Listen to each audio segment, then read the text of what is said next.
From the headquarters of Telesur English in Quito, Ecuador, I'm Carla Gonzalez, and this is From the South, and we begin with news from Guyana.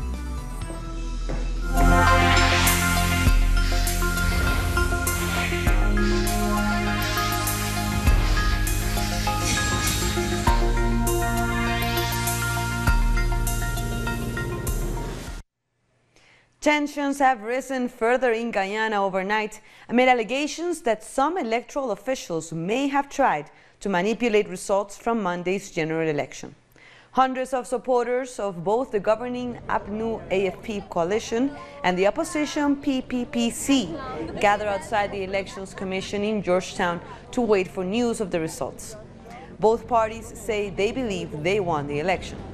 The count in the crucial Region 4 was finally concluded on Wednesday, but then there were allegations that an electoral official had stopped the verification process only to take away the data on a USB drive. And following those allegations, the police arrived at the GCOM offices apparently to investigate, and the opposition presidential candidate Irfan Ali was seen talking to them. The current president, David Granger, has said he expects the Elections Commission to declare the full results this Thursday. Our correspondent, Alejandro Kirk, is following the events. Mr. Ali, can you tell us what this? Shops closing early and streets getting empty in downtown Georgetown. It's fear coming from not knowing who won the elections, either the ruling Partnership for National Union or the left-wing People's Progressive Party. GCOM have now gone to a back room. There are people in the back room that is now doing the tabulation process in the absence of any observers or party agents, and then they're bringing it to the front for a verification process, which is in total violation. And then you have a regional officer in Region 6. They finish the tabulation and she's refusing to release the results.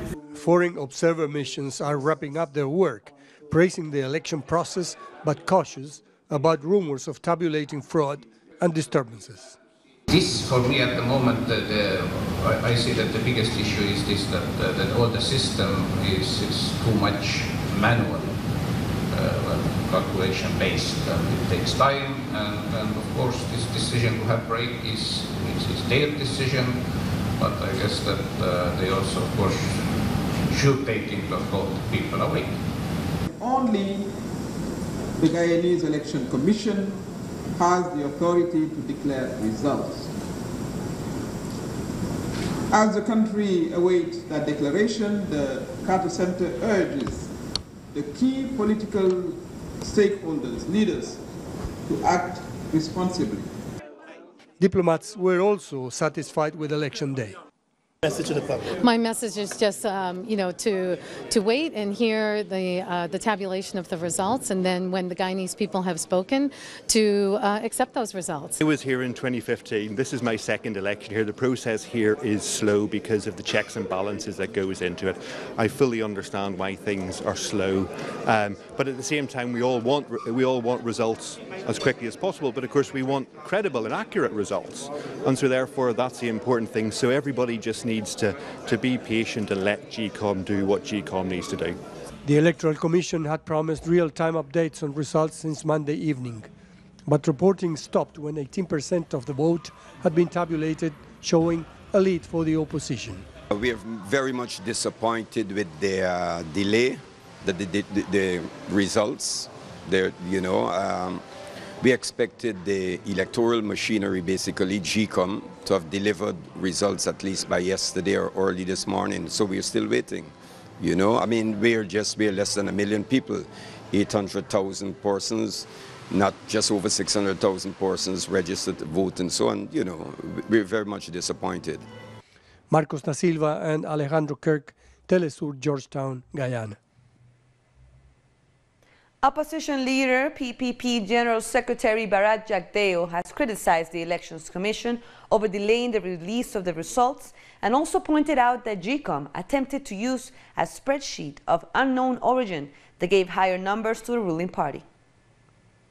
So they did not restart this morning. Then we heard Mr. Mingo fell ill, and then at 1 p.m. they resumed this with a spreadsheet from somewhere. We don't know who prepared this spreadsheet. Now the law says, like, and once was done in all the regions, that you have to use statements of poll in the verification. They came with a spreadsheet and started to call out list boxes from the spreadsheet. In 23 places that they called out, in 17 of those, they had APNU with at least 100 votes more than that are on the statement of poll. So everyone objected. The observers, the political parties, everyone objected to this. The country has to understand that we have to have verified results. All the people, APNU supporters as well as PPP supporters, they want verified results. And if it takes 2 days more to get that done, then that's fine with us, because then you announce on verified results. So that is it. The whole country has had their declarations, almost every region, and they're stalling in Region 4, just stalling, all the time stalling the process. They could have continued last night. By now we would have been, if they had gone with the statement of poll that Mr. Mingo started with, and then we would have already had results by now in Region 4. They stopped it. I suspected, let me tell you this, that they wanted Mr. Mingo to use this spreadsheet. And he knows the law, and Mr. Mingo refused to use the spreadsheet because he was started off using the statement of poll for 310 boxes in Georgetown. The CARICOM Election Observation Mission said it was satisfied with the conduct of the election. Chief of Mission Cynthia Combi Martyr noted that the process was efficient and generally professional, but she did point to some areas for improvement.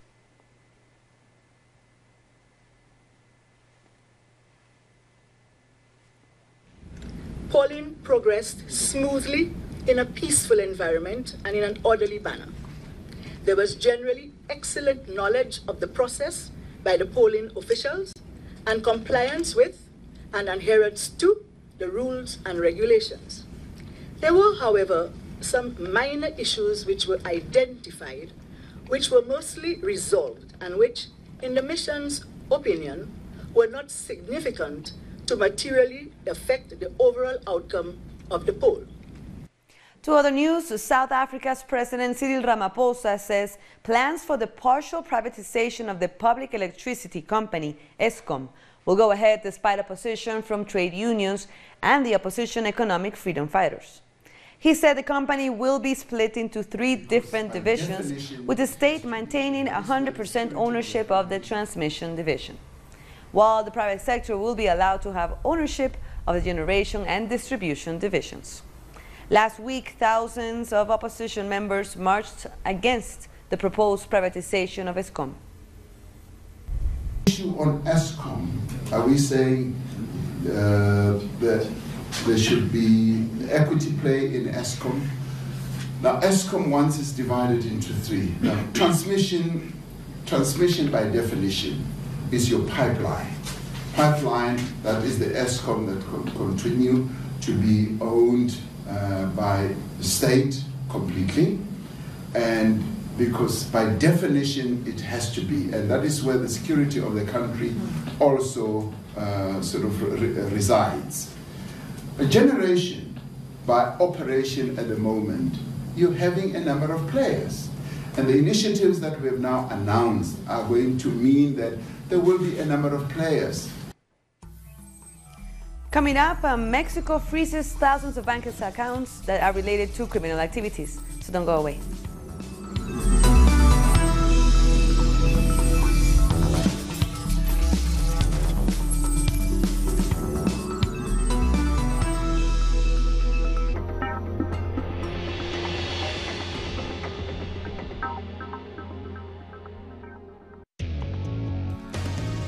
A review of the world news that investigates, incites analysis and induces criticism, because every event has a context.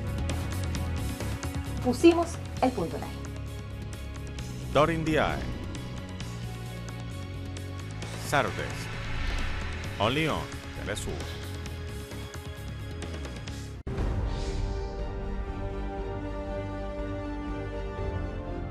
Acompañamos a los pueblos que resisten en cada una de sus luchas. Somos esa ventana que se abre para visibilizarlos entre fronteras.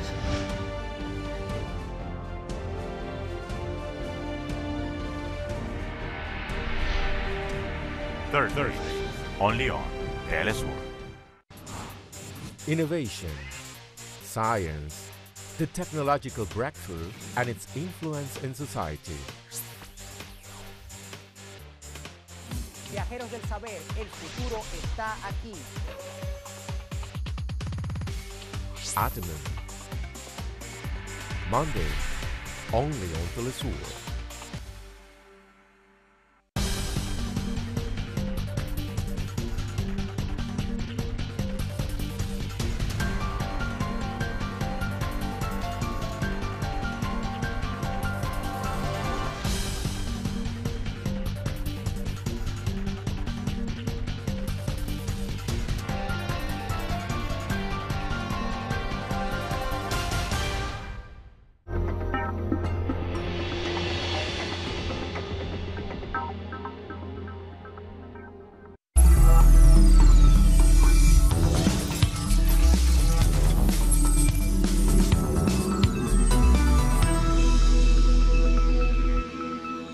Welcome back.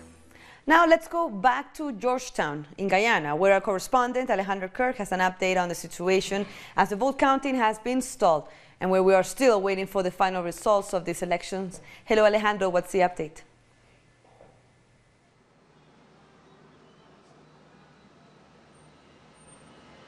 Carla, good morning. Last night we were woken up by police sirens, and you know, we're sitting near the electoral center where the vote counting is taking place. We rushed to see what was going on, and what happened was that the police was called after an official left the room where the voting was taking place, taking with him a computer and a pen drive with unknown data.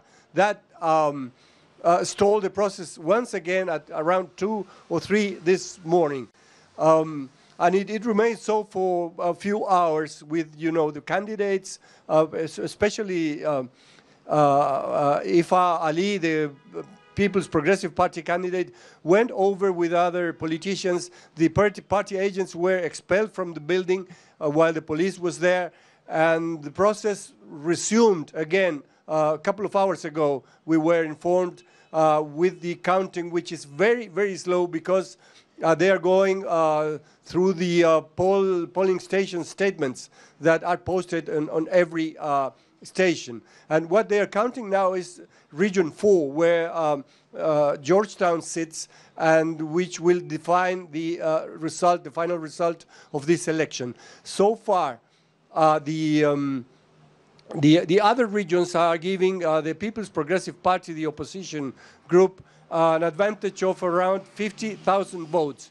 But it is estimated that here in Georgetown, the ruling coalition of President David Granger is leading by about 40,000 votes. So the estimation is that the PPP would be winning for a margin of 10 to 15,000 votes, which will secure a majority in the House of 3 to 4 representatives. But this is not the end of the story. The counting is still going on. Yesterday, the Secretary General of the PPP, Bharat Jagdeo, denounced an attempt of rigging the elections by putting unknown inputs, data into spreadsheets, which were then taken to verification without checking against the poll stations' statements. So all this is going on, and in the meanwhile, the government or the coalition, the ruling coalition, is claiming to have won, telling its supporters to that they should defend their victory. At the same time, the president has called for calm and wait for the GCOM results. And so the situation remains pretty uncertain, and we will be on top of facts, during the day to see whether there will be a press conference with the final declaration, or we will have to keep waiting in this uncertainty that charges the atmosphere, the political atmosphere, more and more. Indeed, and we'll keep waiting and we'll come back to you as soon as you have more information. Thank you, Alejandro. Let's go to other news now. Parliamentary elections are approaching in Venezuela. And despite the spread of misinformation and fake news, the radical opposition led by lawmaker Juan Guaidó and backed by the United States met with government representatives to select new electoral authorities. All these lawmakers have 9 months left in their parliamentary terms. In 2020, Venezuelans will choose a new National Assembly, a political body that has been at the center of dispute and attempts by the radical opposition to destabilize the country over the past 5 years. As part of the dialogue, lawmakers must first name new members for the National Electoral Council, but problems arise as most of the opposition is divided. Those supporting Juan Guaidó refuse to recognize Luis Parra as the legitimate president of the National Assembly. Since then, the radical faction has held illegal sessions in public plazas and named their own president. We are ready for whenever they want. It seems it's an internal problem within the opposition. We hope they think about the country and not only their personal interests, so they can sit down and talk to us, as they were doing before. We want to move forward and choose the members of the Electoral Council. We are doing everything we can to reach an agreement, respecting the law and respecting the Constitution. To swear in this new commission, the radical wing of the opposition needs to first take their seats at the assembly, as they have only sporadically returned to the building where they must serve their duties to the people. I don't understand their actions, how they reached this point. I think this confusion is shared by most Venezuelans because they say one thing and then they do the complete opposite. The strategy of double speech. I think they've been recognizing Parra for a while. They're recognizing his power. He is the head of the legislative power, and the rest is just a media show. They play that game every day. They call for an election boycott, but at the same time sit down to discuss a new electoral council, and even discuss dates for the election. There has always been a dialogue, but they have lied to the people. They have always been part of the dialogue, and it's normal, in any democracy, in any parliament, to reach a consensus and debate ideas. But the opposition listens to the United States and continues lying. They speak of renewing the Electoral Council to choose a new president, when the truth is that the Constitution says these are only legislative elections. Obviously, they have to do this because they are convinced that parliamentary elections are not enough. There are no presidential elections scheduled this year. We have a democratically elected president.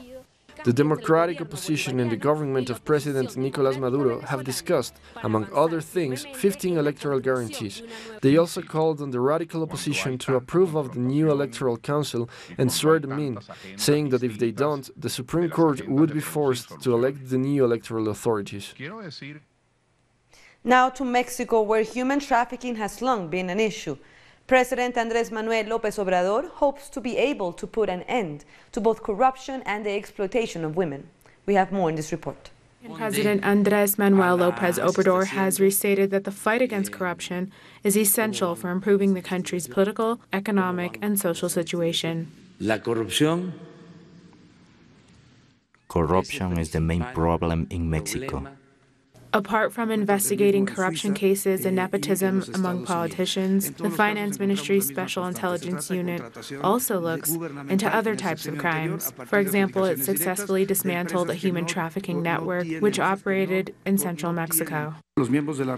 Members of this network deposited money to a third person who deposited it into the financial system throughout various operations, including the purchase of properties or luxurious vehicles. There are also international transfers and trips paid by these accounts that are being investigated. 5 arrest warrants have been issued against people linked to this network, while bank accounts with over $6 million were also frozen. The money is linked to businesses that feed on the sexual exploitation of women. These cases have been detected and later served as evidence for the arrest warrants. Girls aged between 12 and 16 were forced to have about 30 sexual intercourses per day. Then the pimps collected the money. According to this activist, the so-called war on drugs has unintentionally but significantly contributed to the exploitation of women, as drug traffickers are forced to diversify their businesses. Let's say it began following the presidency of former President Felipe Calderón, because from then on, criminal groups and drug cartels started to diversify their illicit activities. According to Teresa, about 80% of human trafficking victims in Mexico are women. Recently, not just women's rights activists, but increasingly the general public as well, have called on the government to provide more security for women and take measures against gender-based violence. We are only 2 months into 2020, but more than 320 femicides have been reported in Mexico. After this break, human rights groups protest against how the EU is handling migrants arriving to their shores. Stay with us.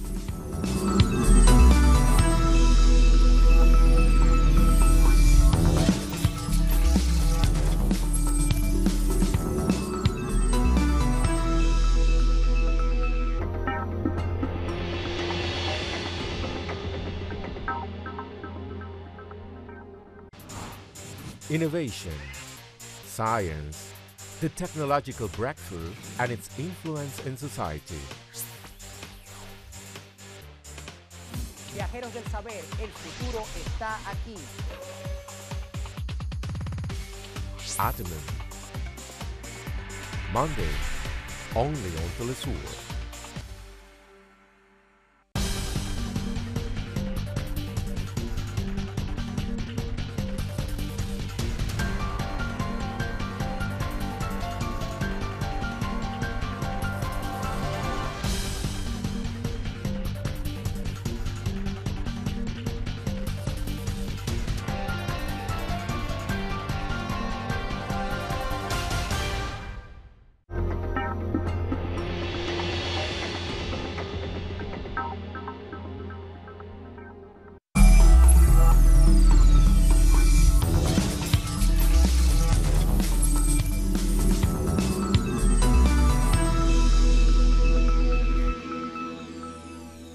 Welcome back. The Turkish President Recep Tayyip Erdogan is in Moscow for talks with Vladimir Putin on the conflict in Syria.